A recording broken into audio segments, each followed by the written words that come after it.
신약성경 고린도전서 15장 8절에서 10절까지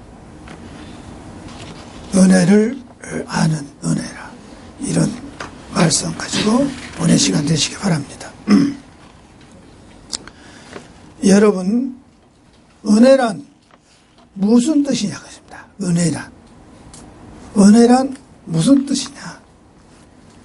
베풀어주는 혜택, 고마움, 이것을 은혜라고 합니다.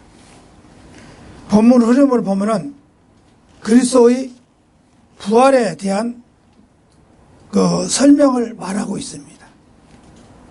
당시 고린도 교회는 헬라적 영향을 받아가지고 육체적인 부활에 대해서 의문을 제기했으나 부활을 구체적인 신뢰를 들어 이것이 역사적인 신뢰임을 설명하고 있습니다. 이러한 시도는 그리스도의 부활이 부인되면은 기독교 전체가 무너져버리는 이런 변증이 하기 위해서 말하는 것을 볼 수가 있습니다. 어느 여름날 한나절, 올해같이 무지 뜨거운 대낮에 두 사람이 지나가는 행인이 나무 한 그릇 없는, 잠시 쉬어갈 그늘도 없는 그런 길을 걷고 있었습니다.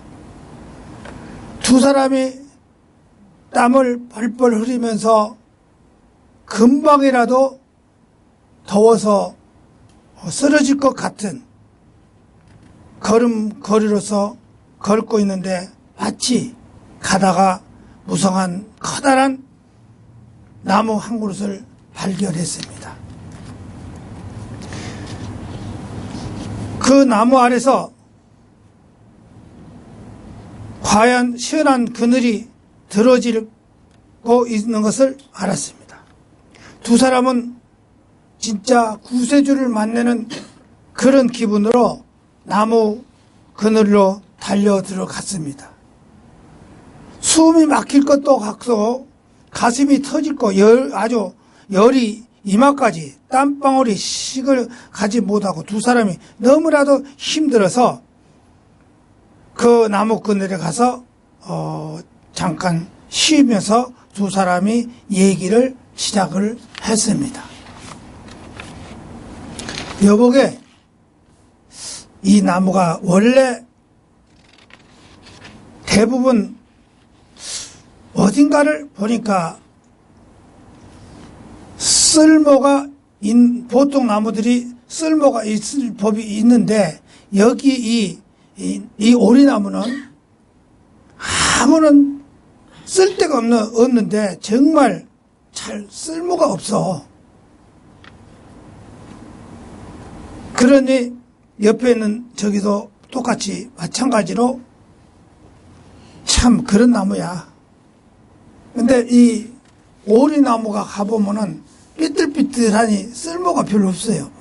그러니까 기껏 그 나무 밑에서 그늘을 쬐면서 이 나무가 어지간한 나무 쓸모가 있는데 이거 쓸모가 없다, 아무 쓸데가 없다. 옆에 사람도 같이 장단을 치면서 정말 보니까 정말 쓸모가 없네, 나무가. 그러면서 두 사람이 그 행인이 오리나무 때문에 금세 쓰러질 것 같은 그런 무더위를 시원하게 피하했지만은 그 은혜를 잊고 있었다고 소리입니다. 사람은 태어나서부터 많은 신세를 지고 태어납니다. 그리고 많은 은혜를 잊고 살아옵니다. 그럼에도 불구하고 전 은혜를 잊지 못한 사람처럼 생각하고 또 그렇게 느껴지는 것을 참 불행한 일이죠. 그런 사람 보면 불쌍합니다.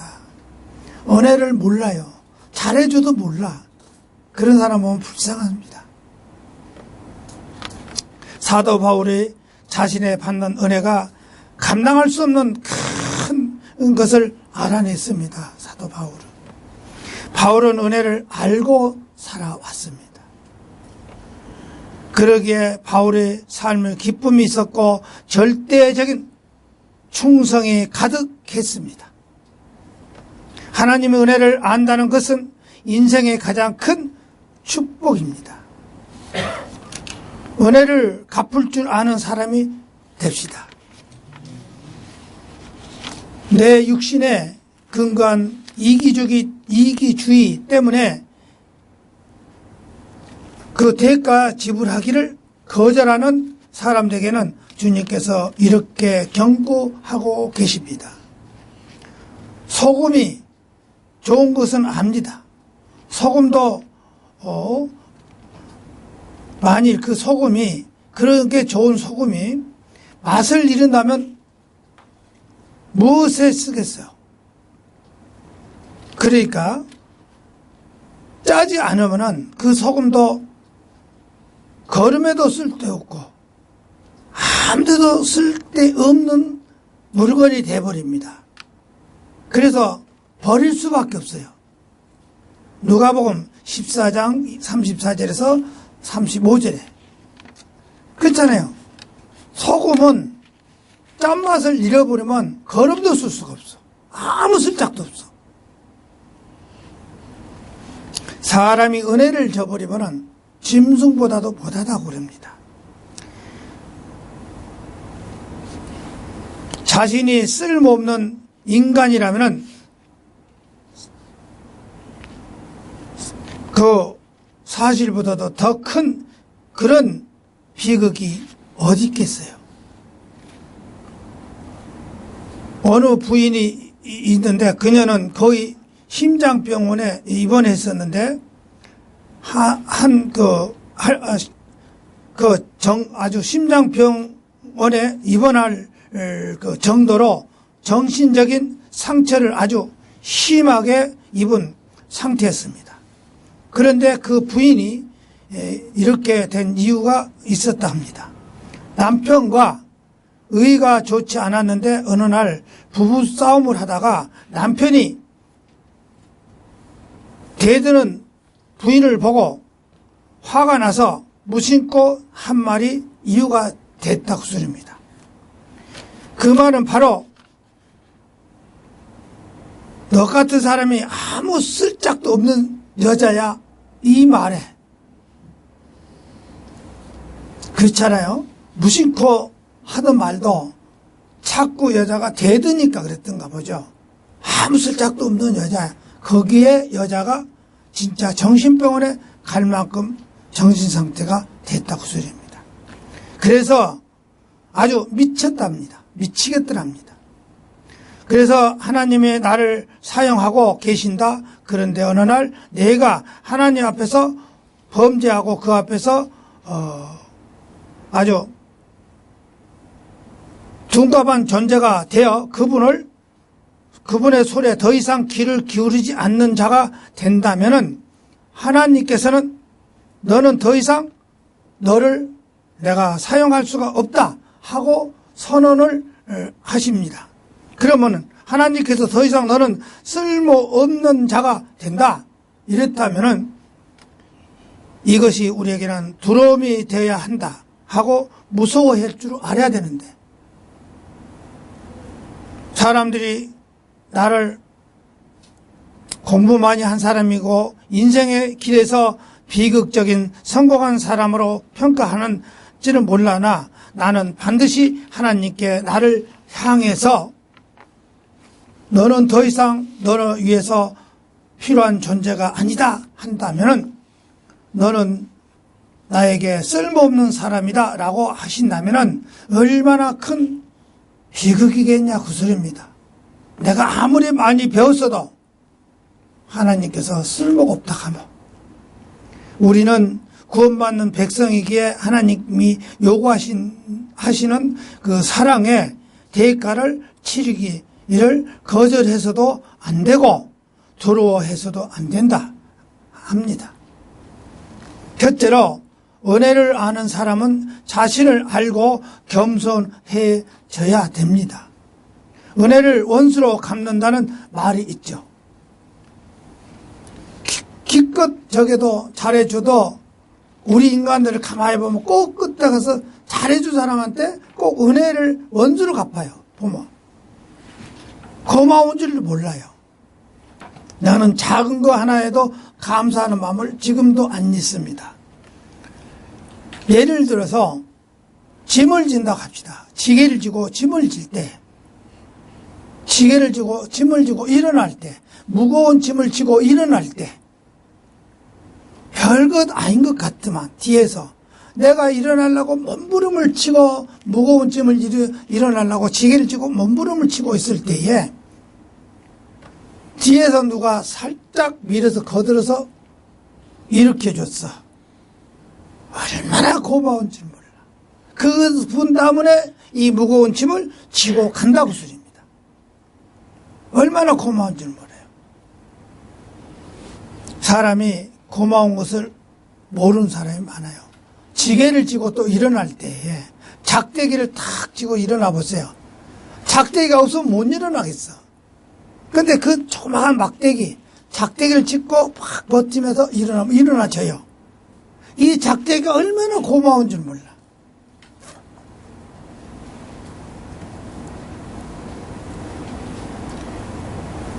우리가 가끔 그런 것이 있잖아요. 지금은 그런 것이 별로 없는 것 같지만 니아가를 끌고 옛날에는 이렇게 언덕을 많이 넘어다닙니다. 옛날에는 보면 짐을 잔뜩 싣고 니아가를 끌고 올라가요. 그럴 때에 뒤에서 밀어만 줘도 얼마나 고마운 줄 몰라. 탁 언덕에 탁 올라서 탁 보면 그 밀어줬던 사람 얼마나 고마운 줄 몰라.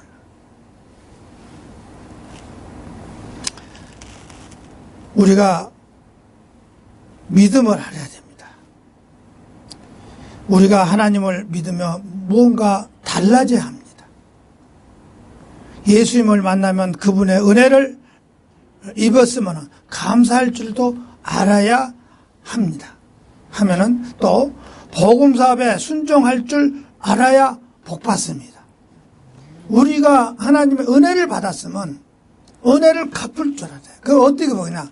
복음 사업에 복음을 전도하는 사업에 힘을 기울여야 돼. 한 사람이라도 하나님 앞으로 인도해 와야 돼. 전도해서. 그것이 복음 사업에 동참해야 된다고 했습니다. 그래야 복 받습니다. 복음은 바울이 예수님을 만난 후에 붙어서는 목숨을 걸고 복음을 전도 선교 여행을 하지 않았습니까? 목숨을 걸었어. 왜 그랬을까? 왜 바울이 예수님을 만난 후에는 목숨을 걸고 복음 전도 선교의 여행을 했을까? 왜 그랬을까요? 바울이 구약에서는 박사예요. 믿음이 최고예요. 얼마나 은혜가 그 믿음 생활을 잘했는지 아세요? 예수를 믿는 사람은 이단이라고 얼마나 강하게 밀어붙이는지 아세요? 목숨을 걸고 덤빕니다. 그리고 예수 믿는 사람은 다 잡아다 가다 버립니다. 죽이기도 합니다. 앞에서 돌로도 쳐 죽이기도 하는 과정에서. 그런 바울이 예수님을 만나고 보니까 아니네. 내가 믿었던 그 종교는 아니네. 예수님을 믿어보니까 내가 배운 그 지식, 엄청난 지식이 예수님 앞에 보니까 아무것도 아니구나. 이거는 완전히 배설물이다. 예수님 보니까 진짜 벽이 여가 있구나. 깨닫고 진리 앞에서는 목숨도 걸고 나옵니다. 목숨도 바친다. 그렇잖아요. 비굴하게 옳지 못한데 적당하게 타협하면 안 됩니다. 비굴하게. 옳은 것은 옳다고 끝까지 나가야 됩니다. 그죠? 옳은 것 진리 가지고 진리를 변경시킬 수는 없잖아요. 옳은 것인데 옳은 것은 끝까지 옳다고 나가야 돼요. 오늘날 정치인들은 비굴한 행동을 할 때가 너무나 많아. 우리는 예수님을 믿는 지도 오래될수록 그 애를 위해서 무엇인가를 해야 된다고 합니다. 복음 사업을 계획대로 순종하고 있습니까? 우리가 오늘날 복음 사업을 하는 그 계획에 순종하십니까?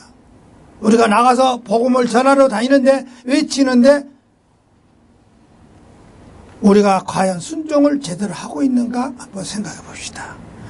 교만한 거 늘어놓고 있지 않습니까?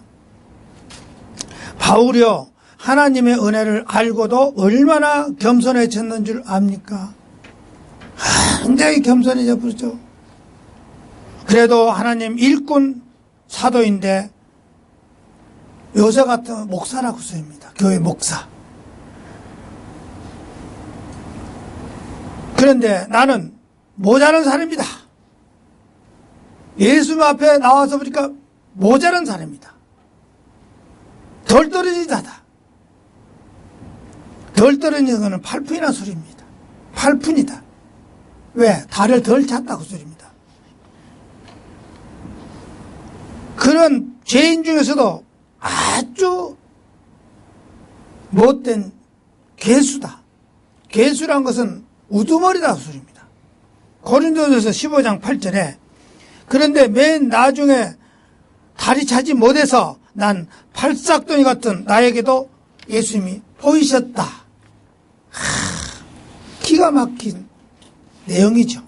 모자란 나한테도, 팔푼이 같은 나한테도 우리 예수님이 보이셨다. 디모데전서 1장 15절에 그리스도 예수님께서 죄인들을 구원하시려고 세상에 오셨다는 이 말을 믿음직스럽게 참말입니다. 너무나도 진실한 말이에요. 온전히 받아들이기에는 합당한 진짜 말입니다. 누구나 다 이 사실을 진심으로 깨달아야 한 것입니다. 나는 죄인 중에서도 가장 내가 아주 괴수, 구두머리다. 아주 나쁜 놈이다. 나는 죄인 중에서도 가장 큰 죄인이다. 너무나도 나쁜 놈이다. 과연 우리가 이렇게 회개할 줄 알았습니까? 나는 사도 중에서도 가장 보잘것없는 형편없는 자다. 형편없는 자다. 그리스도 교회를 박해하던 나쁜 놈 중에서도 나쁜 놈이다. 사도라고 불릴 자격도 없다. 목사라고 부를 자격도 없다. 오늘날 목사들이 그래야 돼. 목사라고 하면 목에다 힘을 주고 얼마나 거만한지 교만한지 말도 못하겠네요. 사도 바울은 뭐라 했습니까? 나는 모든 사도 중에서도 진짜 보잘것없는 형편없는 진짜 나쁜 사람이다. 그런데 교회를 박해하고 나쁜 짓을 다 했고 나는 목사라고 부를 자격도 없다. 오늘날 목사들이 참여할 줄 알아야 돼요. 교회들을 괴롭히고 나쁜 짓 하면서 재산을 뺏기고 하면서 깨달을 줄은 모르네. 나는 성경대로 했다. 진짜 괴수라고 회개할 줄 알아야 돼요. 우리가 믿는 사람까지도 해결 못하면서 지금 사회 방송까지 나와서 그렇게 처리를 할 수 있게끔 하는 목사들 부끄러운 줄도 모른다고. 하나님한테 참여하고 고칠 줄 알아야 되는데. 그러고 서로 2단이라고 하고 서로 3단이라고 하고 서로 날려. 내가 보기에는 다 그 사람이 그 사람이고 그 사람이 그 사람이고 도토리 키재기라. 나는 성령을 받았는데 너는 성령 못 받았어. 이러네요. 그럼 그 사람이 뭐라고 할까? 나도 성령을 받았는데 너는 못 받았다 그럴 거 아니야. 누가 성령 받은지 안 받은지 분간을 못해. 서로 성령 받았다. 오직 예수님 말씀, 사도들이 가르침을 따라야지 진실한 주의 백성이요 주의 일꾼인 것입니다. 그나마 오늘에 내가 있게 된 것은 바울이 하는 말입니다. 그나마 오늘날 내가 있게 된 것은 오로지 하나님께서 자비와 은혜를 베풀어 주신 덕분이다. 은혜를 하네요. 은혜를 알아야 돼. 은혜를 모르면은 은혜를 잘못 사용할 수가 있어요. 그러면 우리가 한번 찬송을 한번 불러봅시다. 찬송을 한번 불러봅시다.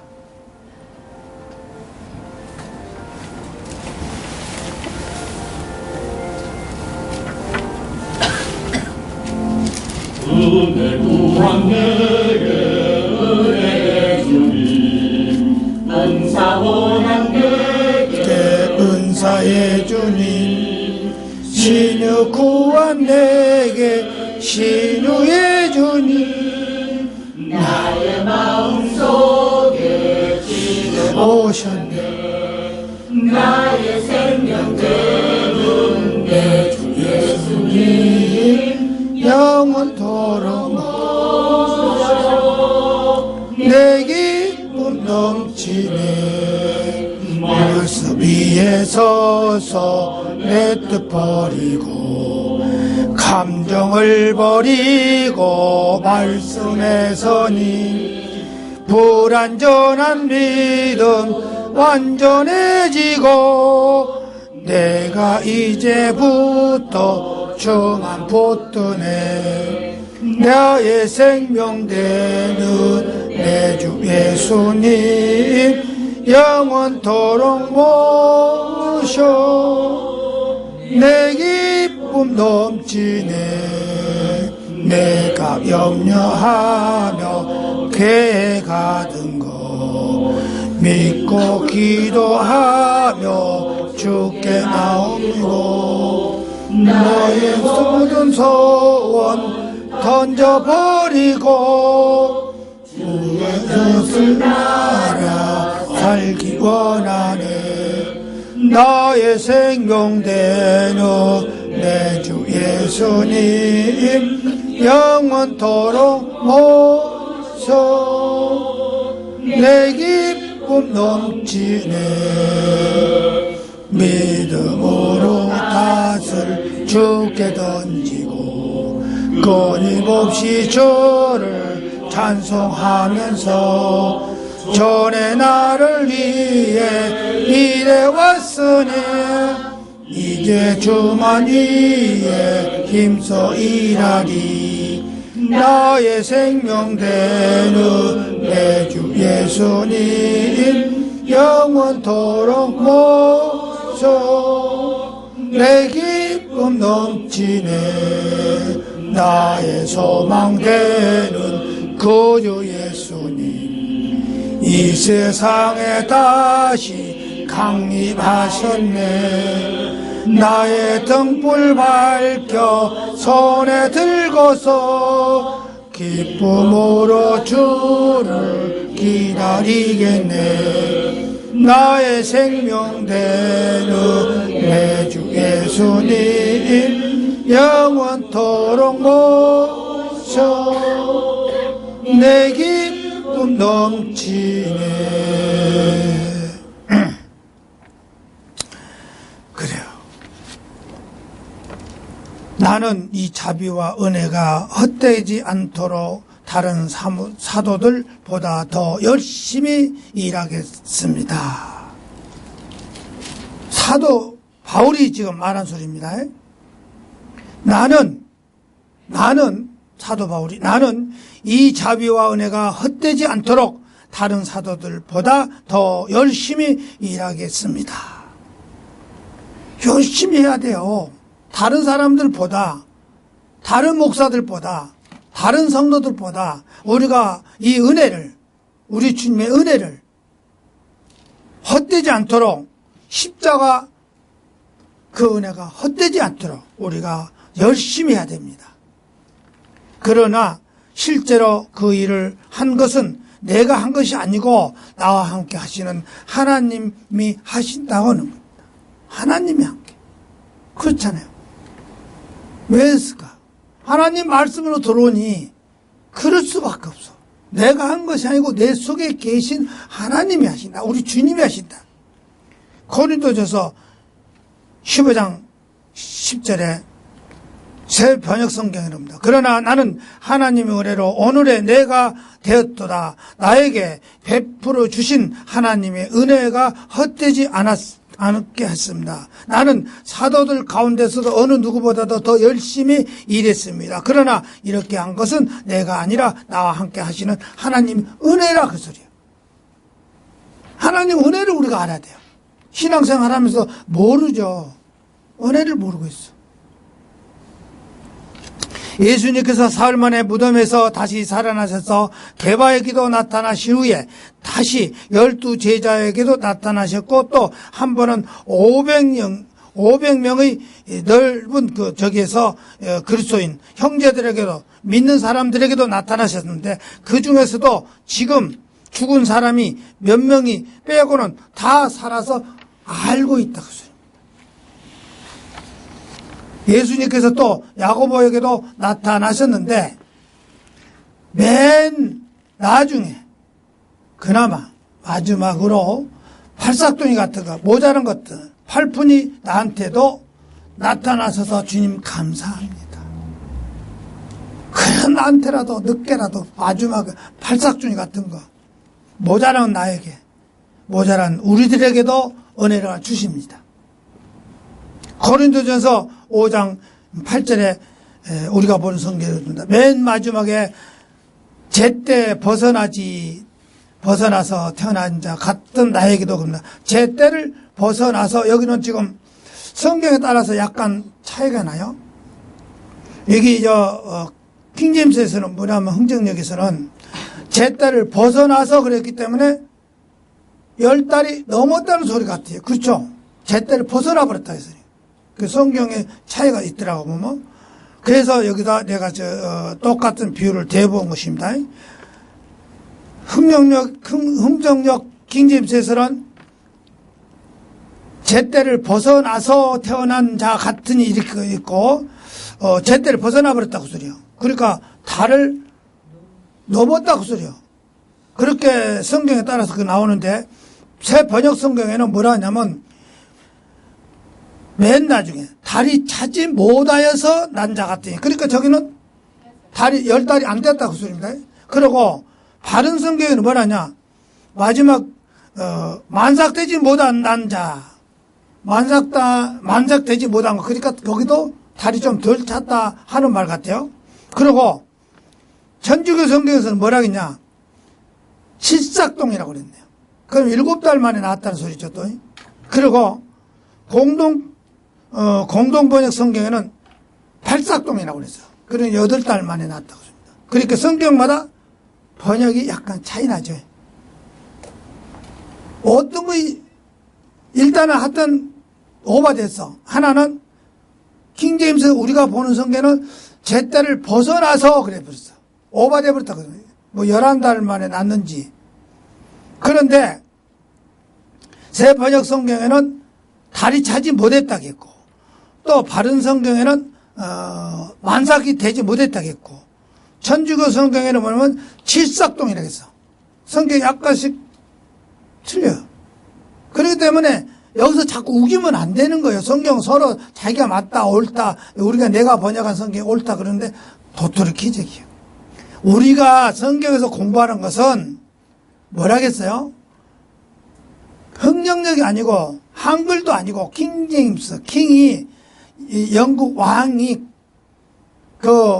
지가 다 없애버린 성경을 한참 있다 보니까 깨달음이 와가지고 성경학자들 불러 모아가지고 성경을 다시 써라 했어. 그래서 1611년에 쓴 책을 제일 오래됐다 해서 그것이 꼭 바르게 된 것이어서 제일 오래됐다 해서 우리가 그것이 얘기했던 것이고 우리 공부하는 과정에 나오잖아요. 제일 오래됐다는 것이고 그런 것이고 오늘날에 한국에 있는 목사들이 킹제임스를 써놓고 자기가 번역하지 옳다 그러는데 그 제임스란 그 왕이 썼던 그런 성경이 아니에요.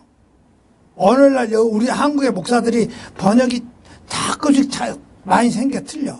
그래놓고 서로 자기네가 성령 받아서 쓴 책이고 무슨 성경은 마귀가 개입했다고 똑같아요. 지네를 또 성령이 개입하진 않았어. 성경이 개입할 때는 언제 했을까? 언제 했어요? 성령이 개입해서 성경을 쓰게 할 때. 모르죠? 사도들 때. 예수님 12 제자들한테 성령이 개입한 거예요. 성령을 쓰게 했어. 그리고 오늘날 목사들이 자기가 성령 개입해서 서로 썼다? 웃기는 소리 하지만. 도토리 기적이라. 책을 지어가지고, 번역해가지고, 책 장사나고 앉았어. 돈 벌어먹으려고. 그런 것이 무슨 성령이 개입해서. 그리고 성경책은 저게 없습니다. 그 뭐라고 하죠? 저작권. 요새 다른 것은, 근데 목사들이 저작권을 두고 싸우고 있어.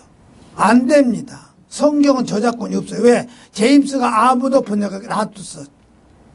저작권을 없어버렸어. 그래서 성경은 저작권이 없습니다. 그래서 서로 도토리 기적으로 서로 싸우고 있어. 제임스가 쓴 성경도 성령이 개입한 것이 아니고 예수님의 제자들이 성령을 개입해서 쓴 책이야. 그래서 성령이 개입한 거예요. 자기가 깨달아 봤어.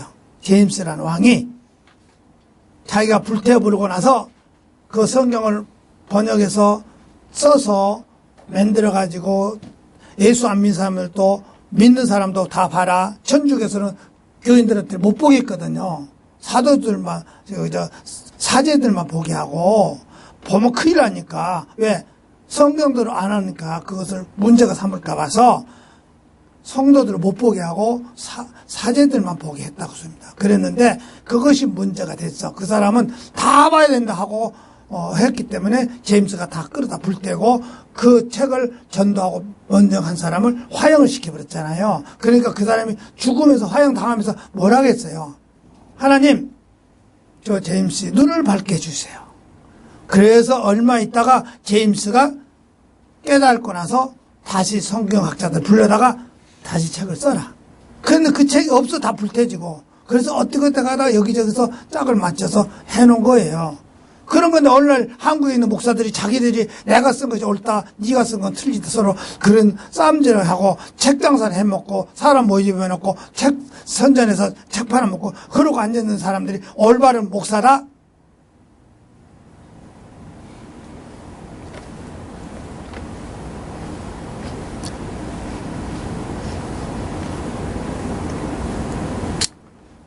하나님의 은혜로 지금 내가 되었으니 내가 베푸신 주님의 은혜가 헛되지 아니하여 내가 그를 누구보다도 더 많이 수고하였으나 내가 아니요 오직 나와 함께 하신 하나님의 은혜라 그랬어. 오늘날 내가 이렇게 된 것은 하나님의 은혜로 된 것이며 내가 주님 주시는 은혜가 헛되지 않아 내가 다른 모든 사도들보다도 더 많이 일했다. 그렇잖아요. 사도들보다 훨씬 많은 일을 하는 사도 바울입니다. 그렇지만은 이것은 내가 한 것이 아니고 나와 함께 하시는 하나님 은혜라 그랬어. 그 정도로 우리가 알아야 됩니다. 그런데 이거를 갖다 오늘날 목사들이 잘못해놓고 하나님 은혜라고 그러네. 그거다 또 써보고 그거 잘못 알고 있어요. 15절에도 그럽니다. 그래서 예수님께서 죄인들을 구하시려고 세상에 오셨다는 이 말은 신실한 말이고 온전히 받아들이기에는 합당한 진짜 좋은 말씀이다. 죄인들 중에서도 내가 우두머리했어. 그래도 그러나 모든 사람들이 진심으로 받아들여야 할 말은 예수 그리스도께서 죄인을 구하려 이 땅에 오셨다는 것입니다. 그런데 그런 중에서도 죄인 중에서도 아주 나쁜 큰 죄인이 나였다. 죄인 중에서도 쓸것없는 것이야. 아주 그런 사람이었다 하고 바울이 깨달아요. 그러면서도 우리 같은 사람은 내가 목사하면서 큰 교회를 세웠는데 내가 뭐 잘못한 것이 나는 하나님 일 잘했어. 훌륭한 목사에서 TV도 나오고 많은 사람들 수백만 명을 모아놓고 모집해갖고 교회를 세웠어. 내가 무슨 잘못한 거 있냐? 그러고도 남을 거예요. 그러나 사도 바울은 그걸 안 했어요. 나는 다 나쁜 놈이다. 많은 일을 했지만 이렇게 나빠.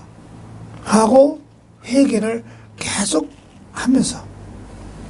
둘째로 하나님의 은혜를 알 때 감사가 있고 행복이 지는 것입니다. 하나님의 은혜를 알 때 진짜 감사가 나와요. 그리고 마음이 행복해져요. 그렇잖아요. 멀찍게 감사할 줄 몰라. 내가 어느 때는 경련이 일어난다고 하잖아요. 성경을 이렇게 연구하고 공부하다 보면. 야, 이런 말씀이 어디 있을까? 너무 좋아. 기뻐서 눈물이 나오네. 눈물이 나와. 너무 감사해. 어쩔 줄 몰라. 받은 은혜가 많아질 때 행복해지는 것입니다. 감사가 있을 때 감사가 있기 때문에 그렇습니다. 감사는 헬라어로 유카리스토라고 하는데 이 말은 은혜에서 유래된 말이다 그 소리예요. 바울은 모두가 다 큰 은혜이기에 무엇이든지 다 자존하는 마음뿐이었다. 스스로 우리가 스스로 감사할 줄 알아야 돼. 이거 너무 좋으니까 누가 감사하라고 말 것도 없어. 스스로 감사할 줄 알아야 돼. 지금은요 고통스럽고 힘들어 부족하게 느끼지는 현실이지만은 이 모든 것이 다 하나님의 은혜에 있음에 깨달을 때 그 속에 기쁜 감사가 있을 뿐이다 그 소리예요. 그렇죠? 현재는 내가 지금 고통스럽고 힘들다 하더라도 무엇이 제가 안 한다 하더라도 그래도 우리 하나님께 감사하는 마음이 들어가야 된다. 그러면 점점 행복해져요. 점점 무엇이 됩니다. 셋째로 하나님 은혜는 아는 자는 자기 할 일을 알게 돼요. 하나님의 은혜를 알게 된 사람은 자기 할 일을 알게 돼. 어떻게 해야 되겠구나. 어떻게 해야 될까. 하나님 은혜를 갚을 줄 알게 되면 스스로 어떻게 해야 되겠다. 내가 복음을 전해야 되겠구나. 우리가 여기서 우리까지 공부하는 것이 아니라 이 좋은 말씀을 다른 사람 하나 끌다가 가르쳐야 되겠다. 이런 마음이 자꾸 들어와야 돼. 우리만 배우고 너무 좋은 말씀이야 이러고 끝나지 마라. 아니야, 내가 아는 사람 누구라도 끌어와야 되겠어. 나만 들어서는 안 되겠어. 너무나도 아까워. 이 좋은 말씀을 어디가 하나 연구해 봐야 돼. 내 친척이나 친구나 이웃이나 누구나 하나 아는 사람을 딱 찍어. 여 사람을 데려다가 가르치면 그래도 쓸만한 사람 일꾼이 되겠구나. 연구를 해봐야 돼요. 내 친척이나 내 가족이나 내 자식이나 아는 사람 누구 딱 찍어갖고 끌어와. 끌어도 앉혀. 야, 들어봐라. 이 좋은 말씀, 이 은혜된 말씀, 이 말씀대로 네가 살아만 봐라. 분명히 복받는다. 내가 너무나도 이 말을 들어서 너무 은혜에 대해서 나 혼자 듣기는 아까웠고 나 혼자 갖고 있기는 너무 아까워서 내가 너를 추천해서 데려왔다. 너도 같이 복받자. 끌고 와야 돼. 은혜를 할 줄 알아야 돼. 일을 할 줄 알아야 돼. 이것이 다 하나님 은혜의 말씀. 잘못 믿으면은 끌려가서도 재산 다 뺏기면서도 수도를 맞고 있잖아요. 맞아 죽기도 하잖아요.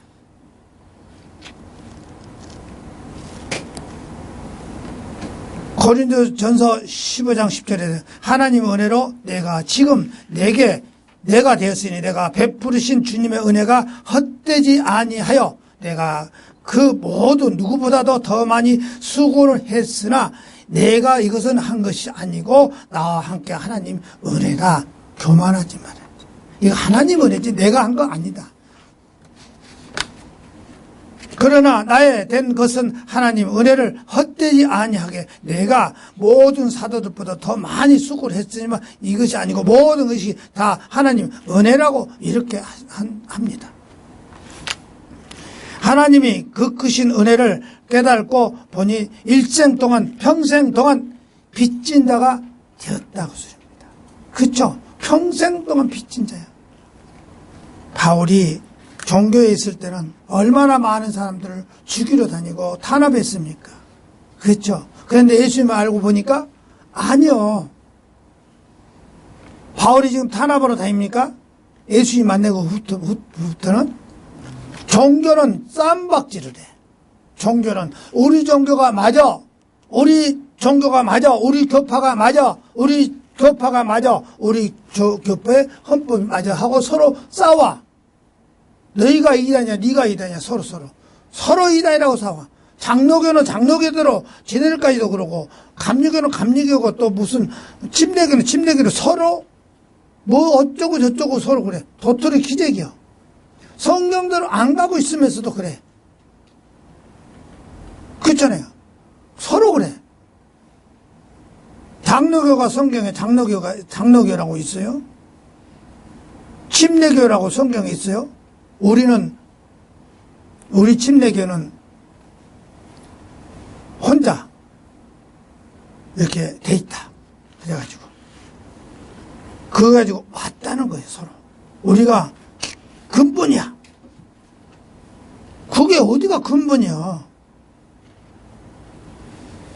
성결교회가 순복음이 서로 그래. 자기네는 독립침례교회. 독립침례교회라고 성경에 독립침례교회가 어디냐. 감리교회가 어딨냐, 순복음이 어딨냐, 장로교가 어딨냐, 어디가 있어요. 그래놓고 서로 자기네가 근본이래. 근본이 못 보고 근본이라고요. 어? 한번 알아봅시다. 근본이 못 보고 근본이라고. 응? 나 근본을 모르겠어. 한자로 한번 우리가 알아볼까요? 한자 우리가 모르지. 우리가 한글만 알아서 한자까지 들면 뭐 있어. 한자로 뿌리 근자를 쓴 것 같아요. 그죠? 뿌리 근자. 근본 뭔자? 본래 뿌리는 자기다. 그 소리야. 근본주의가. 그런데 뿌리가 어디를 두고 했을까? 내가 보기에는 우리가 예수님을 믿는 사람은 뿌리가 예수님 앞에 있어야 돼. 예수님의 뿌리요. 그런데 어떻게 침례교가 무슨 근본이 뿌리고 장로교가 뿌리고 무슨 성결교가 뿌리고 무슨 그것이 근본이야. 자기네들이 근본이야. 근본도 모르면서 근본이란 것 같아. 많이 배운 사람들이 왜 근본을 바로 말을 못해. 뭐 영어까지 막 해가면서 설교하면서 그런 목사들이 근본은 뭐 누구보다도 더 잘할 거 아니에요. 근본이란 것은 뿌리를 말한 소리다. 그렇죠? 나는 잘 모르겠어. 뿌리 보고 말한 것 같은데 뿌리 근자 써서 그렇잖아요. 뿌리를 말한 것 같아. 뿌리는 우리가 신앙생활 할 때 예수님 믿을 때 우리가 어디가 뿌리요? 어디가 뿌리요? 예수님이 뿌리지. 무슨 침례교가 무슨 뿌리요? 근본이요? 우리가 알아야 돼요. 평생 동안 빚진 자라. 우리 성도들은요, 성령을 받아야 은혜를 알게 된다고 소입니다. 말씀대로 가서 성령을 알아야 돼. 성령을 받아야 돼. 그래서 빌립보서 2장 5절에 너희 안에 이 생각을 품으니 곧 그리스도 예수 안에 있었던 생각이라. 예수님 안에 성령을 받아 성령 안에 있어야 돼. 여러분은 그리스도 예수께서 나셨던 마음, 여러분이 마음으로 품으면 이것은 그리스도 예수 안에 있다는 마음이기도 한다 그 소리입니다. 예수님 안에 있는 마음이라 그 소리예요. 그래야 되잖아요. 우리가 예수님 안에 있어야 돼. 내 마음 자체가. 어디가 뿌리라고? 어디가 뿌리라고요? 아니 그렇게까지 영어로 막 설교도 하고 한문으로 설교하고 유창하게 말해 거룩하게 말해 알아듣지도 못하고 영어로 뒤집깔리게 하면서 해는 그런 목사가 근본을 모르고 말하냐고 소리입니다. 그래놓고 몰라요. 분별을 못해. 바울은요 예수님의 성령을 받고 보니 너무나도 좋고 평생 빚진 자로 마음을 깨닫고 자기의 모든 것을 포기하고 스스로 종이 됐다 그 소리입니다. 바울은 모든 것을 포기하고 깨끗하게 스스로 딱 나선 거예요. 생명을 보고 나선 거예요. 바울은요 누가 시키는 것보다도 스스로 복음 사업을 했습니다. 스스로. 바울은 스스로 많은 사도, 목사들보다도 더 많이 했어, 일을. 돈도 필요 없었어. 그렇잖아요. 나가서 복음 사업할 때 돈을 갖고 했습니까, 바울이? 부족할 때는 자기가 일해가면서 했어. 천막 기어가서 간신히 건강한 생활을 해가면서까지도 했어. 오늘 목사들이 그래요? 복음은 하나님 편에서 거저주신 큰 은혜라겠어요. 그렇기 때문에 바울이 그 거저준 은혜를 잊을 수가 없는 거예요. 참고 가만히 있을 수가 없어. 감옥이 됐든지 지옥이 됐든지 어디가 상관없어. 어디 대통령 높은 사람 앞에서는 상관없어. 복음을 안 전하면 입이 견딜 수가 없어. 마음이 편치를 안 해. 그렇게 해야 됩니다. 은혜를 알아야 돼요. 하나님 은혜를 깨달으면 깨달을수록 빚진 죄요. 그런 심정으로 갚아야 가야 합니다. 은혜를 갚을 줄 알아야 돼요. 너무나도 그럴수록 기뻐. 나가서 복음 전할 때도 기쁘죠. 우리가 나가서 복음 전할 때 수학을 얻든 못 얻든 간에 기쁘잖아요. 만약에 거기서 수학을 얻고 한다면 더 기쁘겠죠. 우리가 성령을 받지 못하면 빚이 무엇인지, 은혜가 무엇인지, 우리가 무슨 빚을 졌는지 생각을 드는 것이면 감사할 줄도 몰라요. 그렇잖아요. 성령을 받지 않으면은 말씀 하나하나 탁 해갖고 감동을 받아. 이 말씀 속에서 그러면 빚진 자가 내가 하구나. 너무나도 이 은혜, 이 말씀들 한번 살아보세요. 너무 좋아. 하나님의 은혜를 깨달으면 순종을 안 할 수가 없어요. 진짜 깨달으면 순종 안 할 수가 없어. 무엇이 부족합니까? 무엇이 아깝습니까? 주님 일하는데. 캄캄한 어두운 곳에서 밝은 곳으로 인도해 주셨습니다. 그렇잖아요. 캄캄한 데서 밝은 빛만. 옛날에 우리는 이런 거 봤습니다. 시골에서 깜깜해. 밤하늘에 별만 번쩍 이루고 달도 없어. 그런데 여름날 밤에 반딧불이 파랗게 탁 날아다니네. 요걸 한번 딱 잡아보세요. 잡아가지고 조그만 호박꽃이 있어요. 호박꽃 속에다 딱 넣고 이렇게 하면 기르원에 비치네. 와, 너무 좋아. 이 반딧불을 하나 갖고도 그렇게 환해 좋더라고요. 그런데 이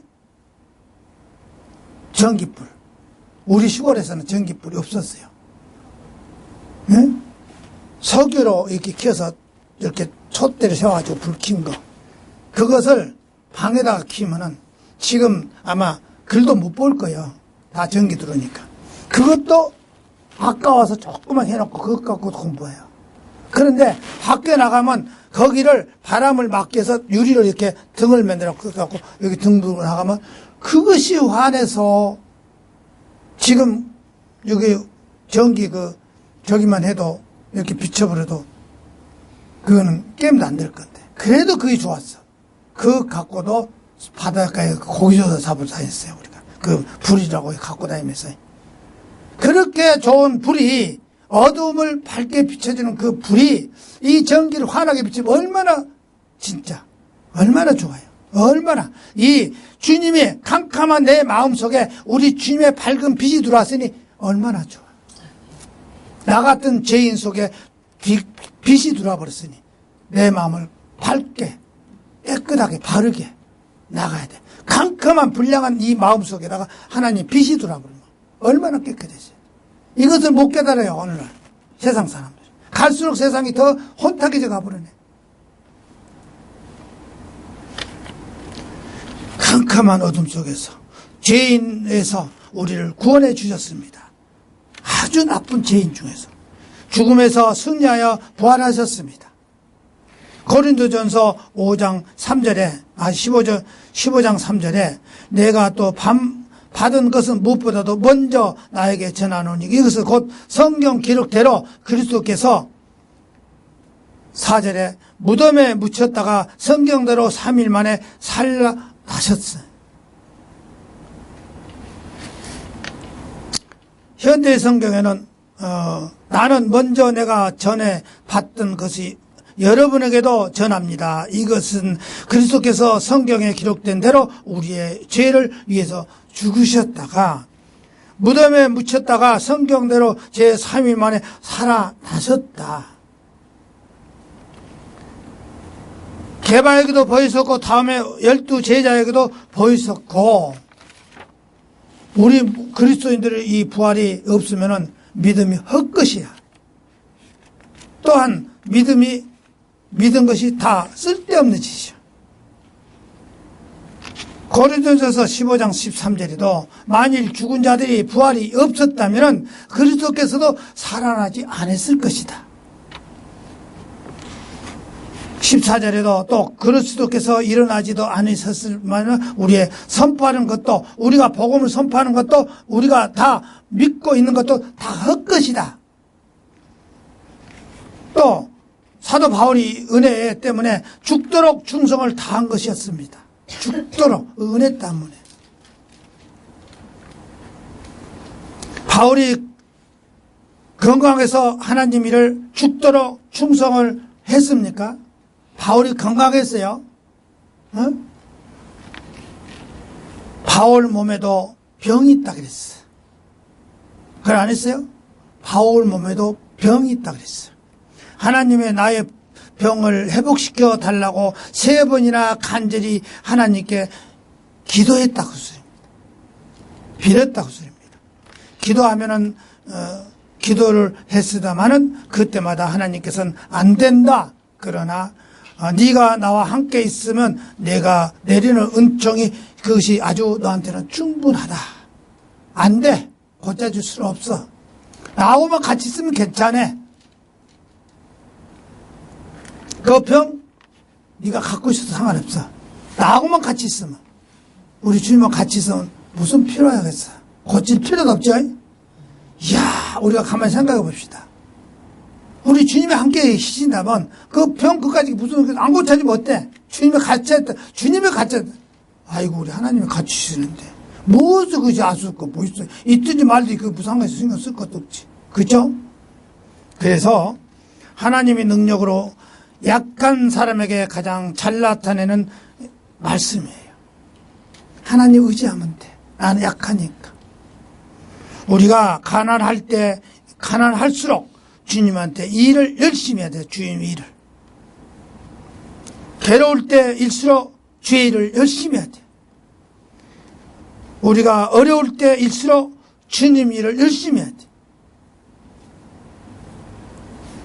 주님과 함께 복을 받을 수 있습니다. 그럴수록, 어려울수록, 힘들수록 주님한테 열심히 매달려. 어린애가 어려울수록 부모한테 매달려 버려요. 그렇죠? 어린애가 부모한테 매달리면 끝나. 그럴 거 아니에요. 부모가 알아서 해줄 거 아니에요. 뭐 용돈도 줄 것이고 맛있는 것도 사줄 것이고 배고프면 알아서 이렇게 내버려. 내가 굶어서 죽으면 부모 책임이겠죠. 걱정하지 마. 부모한테 매달려보면 끝이요. 부모한테 맡겨보면 되는 거예요. 어린애가. 고린도전서 12장 7절에 계시들이 넘침으로 말미암아 내가 분량 이상으로 높아지지 않게, 자고하지 않게, 높아지지 않게 주님께서 내가 육체 안에 가시 곧 사단의 사자를 주셔 다른 나를 치게 하셨으니 이것은 내가 분량이 이상으로 높아지게 자고하지 않게 하려 하심이라. 그래서 여기서 가시라고 나오죠. 이제 가시. 근데 가시가 여기 가니까 나를 치게 했다 그랬네. 사단이 나를 치게 하려고 가시를 줬다 그랬어. 이제 가시가 뭔가를 우리가 찾아봐야 됩니다. 가시. 가시가 곧 사단이 나를 치게 하려고 가시를 줬다고 소리야. 그것이 병이라 지금 병, 가시. 그런데 고린도 후서 12장 7절에 새 번역성경에서 뭐라 그러냐. 이 가시를 교만하지 않게 하도록 하나님께서 내 몸에다 가시를 주었다 그랬네. 또 교만하지 않게 하기 위해서 가시를 주었다 그랬어요. 그런데 이 가시가 뭐라 그랬어요? 사단이 하수인 그 가시가 나를 치셔서 나로 하여금 교만하지 못하게 하려고 그랬다. 그래서 나를 쳐가지고 교만하게 못, 이 가시가 나를 치게 했다. 이 가시가 그런데 왜 가시가 나를 치냐? 우리가 알아야 됩니다. 그래서 또 다른 성경에는 천주교 성경에는 뭐라고 나왔냐? 내가 자만하지 않도록 내 몸에 가시를 주셨다. 그런데 그 가시가 사단의 하수요. 그런데 이 가시가 뭐냐? 나를 찔렀다 그랬어. 이 가시가 자만하지 못하도록 나를 찔렀다 했어. 천주교 성경에는. 그러면 이 가시가 나를 찔렀네? 그 찔른 건 맞네요. 가시가 다른 것이 아니요. 내 못된 성질. 그렇죠? 이제 답이 밝혀지기 시작하는데 시간상 더 밝히려면 성경 다 뒤져 나와야 돼. 성경에서. 왜? 바울이 성질이 대단하게 막 부르고 다니잖아요. 그것이 가시요. 그런데 그 가시는 남을 괴롭히는 거야. 찔러. 그죠? 찔른다 그랬어. 자꾸 옆에 사람 찔러. 성질나게 만드는 거예요. 이 가시. 못된 거, 이거. 우리가 가시가 있는가 봐. 남을 못되게 자꾸 하는 거. 쪽쪽. 말 한마디라도 남을 약 올리게 하는 거. 이거 고쳐야 돼.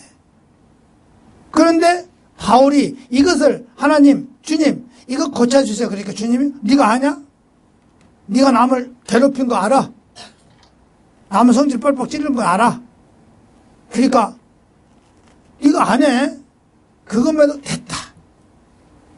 그걸 알면서 내 성질이 잘못된 걸 알면서 가시를 있는 걸 알면서 내가 어떻게 할까? 하겠어요? 안 하겠어요? 주님 안에 있으니까. 아하, 나는 성질이 있으니까 이거 걷잡으러 안 해. 우리 주님 안에 있으니까. 그러니까 네가 아는 거면 됐다. 네가 아는 거면 됐다. 네가 안 해도 내가 안 가르쳐도 내 스스로 안 해. 그걸 고친단 말이야, 내 스스로. 은혜라. 그래서 네 은혜다. 네가 그거 깨달은 거면서 큰 은혜인데 뭘 고칠 거 보있어. 내 안에 나하고 같이 있으면 되는 거야. 그래서 예수님과 같이 있는 성질을 부르고 다니겠어요? 이것을 우리가 알아야 돼. 그래서 고린도 후서 12장 8절에도 그럽니다. 내가 이 일로 인해서 내게서 떠나도록 주님께 3번이나 이것을 갖고 기도했었다. 그런데 주님이 뭐라고 해요? 그러나 주님께서 내게 이렇게 말했습니다. 네가 은혜가 내게 족하도다. 네가 아는 은혜가 족하다. 그래서 이 능력은 악한 데서 완전하게 됐다. 네가 나쁜 생각해서 완전하게 좋은 사람이 됐어. 그래 뭘 고칠 거 뭐이냐 그 소리입니다. 됐어. 너 다 고쳐진 거야. 네가 나하고 같이 있는데. 그래서 그리스도 능력이 내게 머물게 하기 위해서 그리스도의 능력이 바울에게 머물게 하기 위해서 그것을 더 너는 기쁘게 생각하게 너는 그것 갖고 네 약점이야. 그거 한번 자랑해. 남한테 전도해라. 나는 성질 이러이러하지만은 우리 주님이 함께하기 때문에 나는 안 써먹는다. 약점을 얘기하라 그 소리야. 이야, 기가 막히죠. 그래서 고린도후서 12장 10절에 그러므로 내가 그리스도를 인하여 연약한 것을 치욕과 궁핍과 핍박과 고난 당하는 것을 기뻐하노니 내가 약할 때 내가 강해진다 그랬어. 그래 강해지잖아요. 내가 성질 팍 낼 것도 우리 주님이 함께하니까 강해. 뭐 낼 것도 없어. 남을 팍팍 찌를 것도 안 해. 왜? 강해져 버려. 믿음이 더 강해진 거예요. 주님하고 함께 했기 때문에. 우리 주님이 함께 하신다면 뭐가 아쉽냐고요. 우리의 육체의 또는 혈육이 약해질수록 영적으로는 강해지는 거예요. 그렇죠? 영적으로 강해져야 돼. 예수님을 위해서 알 때는 가시도, 모욕도, 고통도, 박해도, 어려움도, 혈기 부리는 것도, 온전한 것도 기쁨으로 받아서 드려야 약할 때 강해지는 것입니다. 이런 것을 그리스도 안으로 받아들여. 그러면 강해져. 이제 알았죠? 우리가 성령 받아야 돼. 이제 성령이 뭔지 알겠어요? 그래야 능력이 나타나. 우리가 이제는 믿음 안에서 강해져야 됩니다. 약하지 마세요. 약하지 마세요. 능력이 나타납니다. 무력해질수록 주님을 의지하고 하게 되는 것입니다. 그렇죠? 우리가 주님한테 의지해야 돼요. 무력해질수록. 그렇죠? 주님한테 의지하시라고요. 항상 주님 앞에 기쁨으로 매달려야 돼. 그러지 않으면 우리가 쓰러져 버리죠. 나아갈수록 주님한테 매달리면 더 강해진다 그랬죠. 강해져.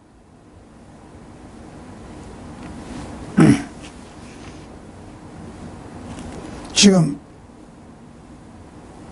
조금 화면이 달라 보이질 않아요. 근데는 무엇이든 좋아야 돼. 주님이 일은 좋은 걸로 해야 돼. 나가서 복음을 전하는데도 그 사람들한테 찌찌한 거 무슨 풀빵이나 사다 주고 하면 안 돼. 못 사주더라도 그러고만 안 돼. 좋은 것 줘야 돼. 어우, 복음 전하러 왔더니 저 사람들한테 맛있는 것도 먹고 좋은 것도 듣고 좋은 말씀도 듣고 그랬네. 이래야 돼. 그래야 예수님한테 욕 안 먹혀. 능력이 나와야 돼요. 그까지 뭐 돈 몇 푼 저기 얽매지 마세요. 하나님 일하는 데는 안 돼요.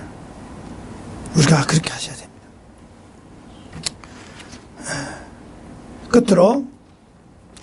끝으로 우리는 주님의 은혜는 하나님이 함께 하시는 것을 우리가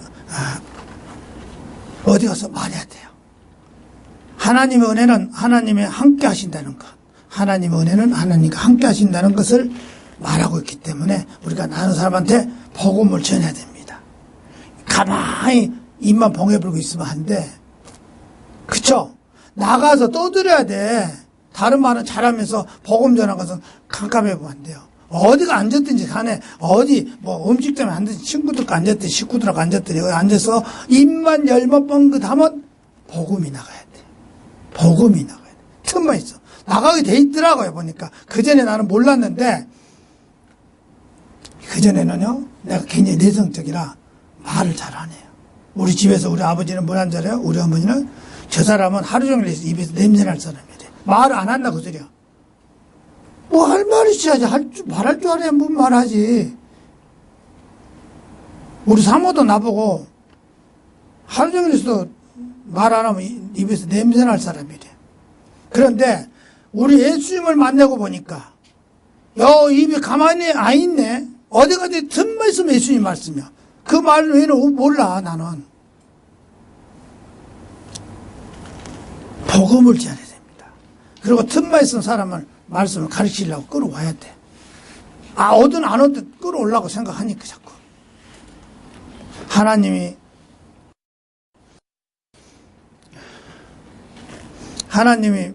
무한한 은혜 속에서 살았던 그 은혜, 깨달음을 있으면은 큰 은혜가 된 것입니다.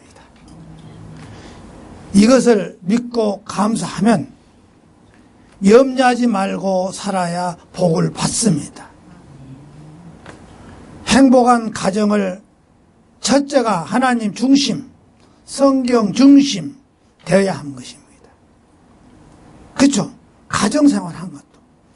성경 말씀의 중심, 하나님 중심으로 그래야 돼. 우리가 배운 건 뭐합니까? 뭐 했어요, 배우는데? 하나님께서 신령과 진정으로 예배하는 생활을 해야 합니다. 성경 말씀을 지켜 행동도 그대로 생활을 해야 합니다. 화목하는 생활을 해야 복을 받습니다. 네, 기도하겠습니다.